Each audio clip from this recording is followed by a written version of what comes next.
ये किलर नहीं जानता था कि इसने किस आदमी से पंगा ले लिया है। किलर हमेशा लड़कियों को ही अपना शिकार बनाता है। एक रात ये कार में बैठी लड़की पर हमला करता है। लड़की अपने आप को बचाने की पूरी कोशिश करती है, मगर किलर उसे मार देता है और अपने घर ले जाकर उसके टुकड़े टुकड़े करके नदी में फेंक देता है। मगर किलर ये नहीं जानता था कि जिस लड़की को उसने मारा था उसका बॉयफ्रेंड एक सीक्रेट एजेंसी का एजेंट है। जब उसे अपनी गर्लफ्रेंड की मौत की खबर मिलती है तो वो समझ नहीं पाता है ये क्या हुआ। वो बहुत ही दुखी था, मगर उसके आंसू तक नहीं निकलते हैं। उसे सिर्फ अब बदला चाहिए था, मगर मौत भी उस किलर के लिए एक आसान सजा होगी। वो अपने साथी एजेंट से एक कैप्सूल लेता है। ये कोई आम कैप्सूल नहीं था, ये एक ट्रैकर था जिसको किसी के बॉडी में डाल दो तो तुम उसे कहीं भी लोकेट कर सकते हो। तुम्हें पता रहेगा कि वो आदमी अब कहाँ है। एजेंट उन लोगों की जानकारी लेता है जो इस तरह के केसों में पहले इन्वॉल्व रह चुके हैं। वो एक सस्पेक्ट को ढूंढकर उसे बहुत बुरा पीटता है, मगर वो समझ जाता है कि ये आदमी वो किलर नहीं हो सकता। फिर वो दूसरे सस्पेक्ट को पीटता है। एजेंट इन लोगों पर कोई रहम नहीं दिखाता है, मगर ये आदमी वो खूनी नहीं था। अब बारी थी तीसरे आदमी की। एजेंट जब उसके घर जाता है तो वो आदमी घर पर नहीं था। तलाशी लेने पर एजेंट को लड़कियों का सामान मिलता है और फिर एक जगह पर बहुत सारा खून दिखता है। एजेंट को अपनी गर्लफ्रेंड की अंगूठी मिलती है, यानी ये वही किलर था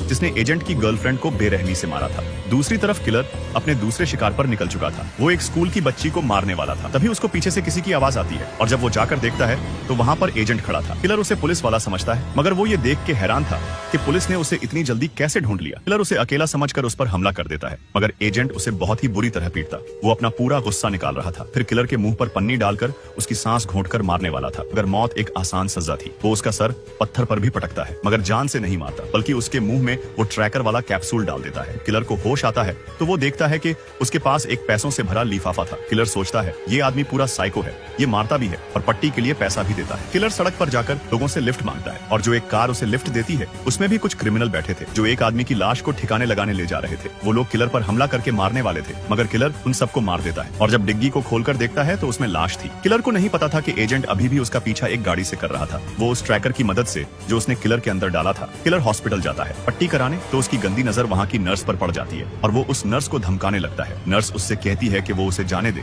मगर किलर एक दरिंदा था। तभी वहाँ पर एजेंट आ जाता है। वो उसके सर पर मारता है और उसे बहुत बुरी तरह पीटता है। जब किलर मरने ही वाला होता है तो एजेंट उसे छोड़ देता है और उसके कान में कहता है कि ये सब अभी खत्म होने वाला नहीं है, बल्कि ये अभी और भी बुरा होगा। एजेंट उसके पैर को बहुत बुरी तरह जख्मी कर देता है। नर्स से कहता है कि वो इसकी पट्टी करके इसे जाने दे। फिर एजेंट वहाँ से चला जाता है। अब से किलर की जिंदगी नर्क बनने वाली थी। वो दर्द से चीख रहा था। उसे समझ नहीं आ रहा था कि वो आदमी उसे हर बार ढूंढ कैसे लेता है, और सबसे बड़ी बात ये थी कि वो आदमी कौन है और उसे क्यों मारना चाहता है। किलर एक बात समझ चुका था कि वो हो ना हो किसी लड़की का रिश्तेदार है जिसे उसने मारा है। किलर सब जगह ट्रैकर ढूंढता है। ट्रैकर ना ही उसके जूते में मिलता है और ना ही कार के नीचे। एजेंट के पास उसकी गर्लफ्रेंड के पिता का फोन आता है। वो उससे कहते हैं कि वो किलर का पीछा छोड़ दे और उसे पुलिस को सौंप दे, मगर एजेंट उसे इसी दुनिया में नर्क दिखाना चाहता था।